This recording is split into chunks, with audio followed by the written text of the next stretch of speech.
So how are you? I'm good. It's always what we say, right? I'm good. I feel like I'm in a flow. That's the best way to put it. I'm in a flow and like a life flow right now. You know how you get creative flow? I'm in a life flow, and it's a result of having just so many things in my life converging all at one moment. My father died this year, April 13th, in my arms.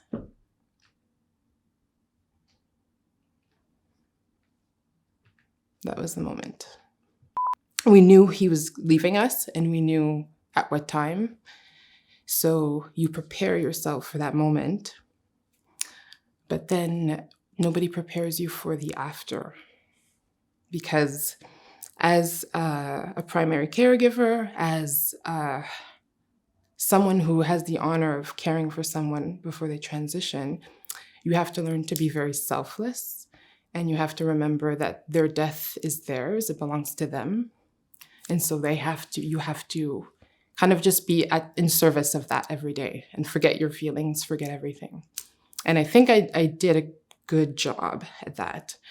But no one prepares you for the after because you guys are the ones that are left behind. I am the daughter of really they were militant philanthropists and militant community builders and carers. Yeah. So I'm the daughter of a scientist, doctor, and healer. I am the daughter of a nurse, caregiver. Yeah. Philanthropy is not even the word because it's just what my mother did. It was crazy. Now I can appreciate because I was just caught up in my life, you know. I didn't think to watch her or just to see what she was doing. Yeah. The things that I didn't see or the things that I feel like I'm mourning, it's not a mourning of what was, it's a mourning of what could have been, you know?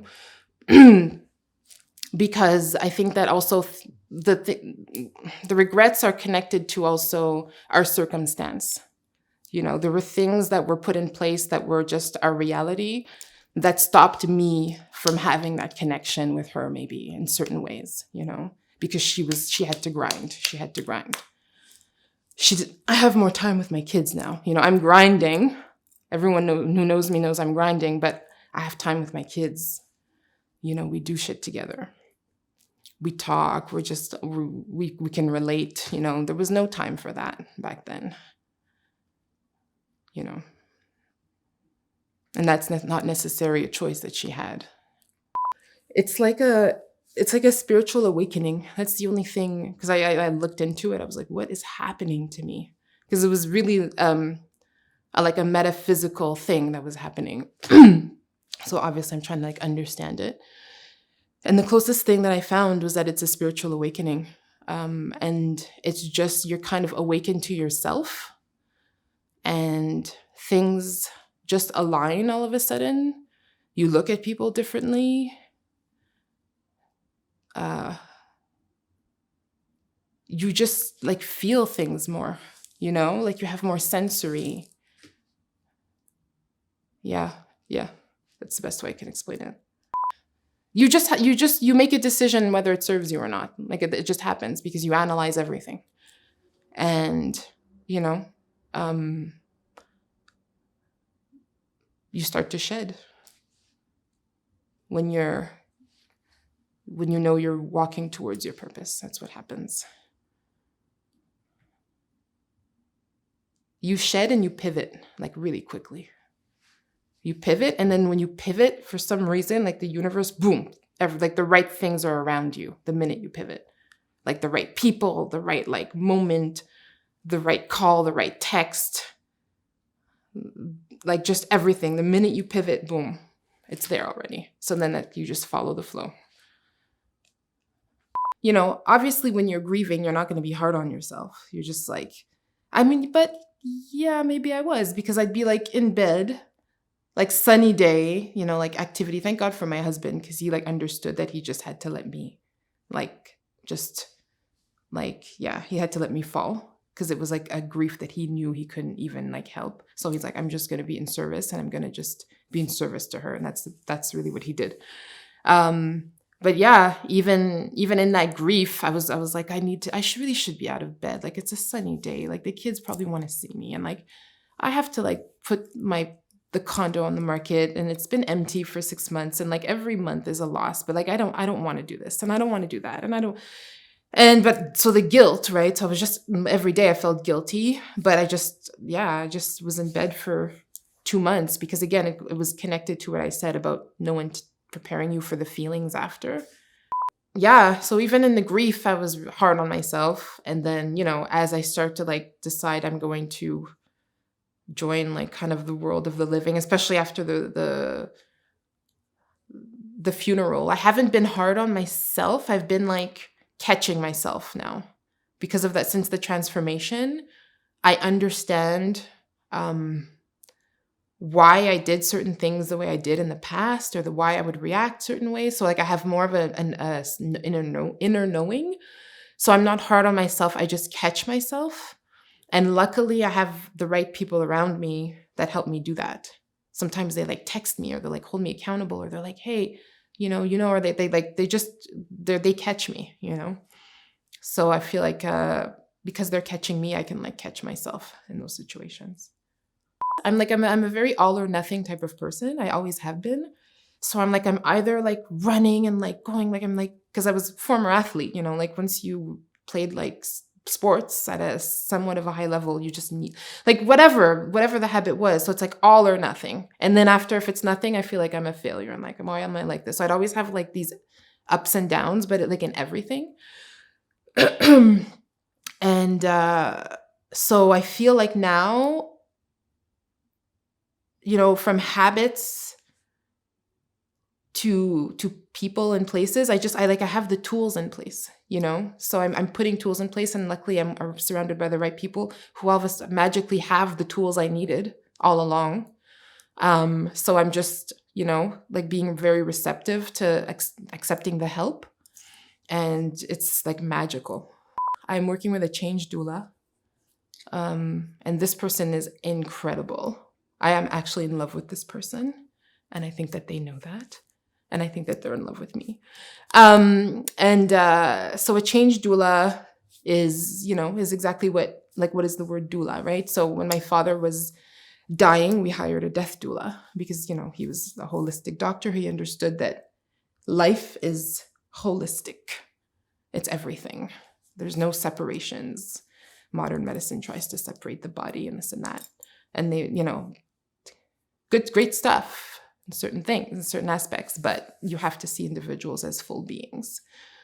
Workplaces try to separate like the personal and the professional, like show up in your role. By activating that collective memory, you understand, you have a new understanding of why things are the way they are. You understand your history, who you are, or your ancestors, your story, the decisions you made, the colors you chose, like you literally, everything makes sense. And then now that you have that understanding, what are you going to do with it? What is it? What does it mean to you? What do you want to do with it from now on? And that's where you have to create a manifesto. And that manifesto is essentially who you are at your most fundamental core. And it sees that manifesto as a full being. It's holistic. It's not compartmentalizing an aspect of I am this. I'm not. It's not a role that some kind of employer would give you. It's your own personal manifesto. I never wanted to be white. That was my surroundings, and I didn't.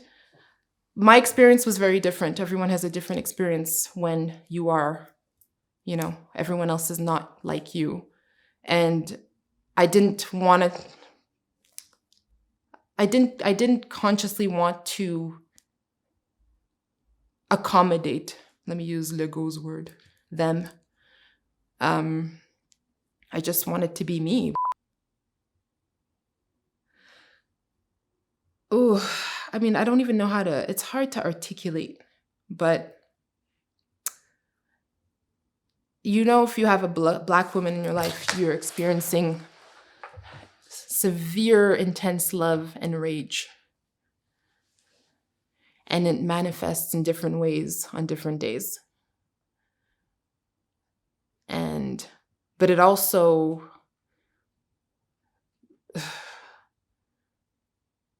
it relieves you, it excites you, you know, it transforms you, but it scares you. Because part of the awakening as well, or like I mentioned, the pivot, and then all of a sudden all the right people are around you. And it's made me stop and also really see the Black women or Black femmes that are around me. I'm like, holy shit. They are dope. Like they're, whoa. Like you are giving me this tool, you are giving me that tool. You are like, you're filling my cup. You're holding me, you're changing me, you're reading me a quote as we cry together. It's, yeah, you just see it and you understand the power. So now it's like, how do we harness that, you know? For them, it was tête ensemble. And my mom would always say, tête ensemble, tête ensemble, tête ensemble. And I thought it was so kind of cheesy. I'm like with her little logo and the different heads together. And I was like, this is so cheesy. I was like, this is going nowhere. But they'd always talk about it.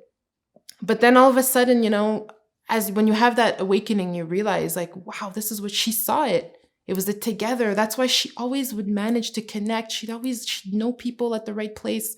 Something always happened. And she got it. And so it was really about, it's together, right? So the minute that we work together, because the separation is by design, it's by design. And in that separation, people are operating at high levels, you know? But the minute we were together, I mean, it's going to be a movement.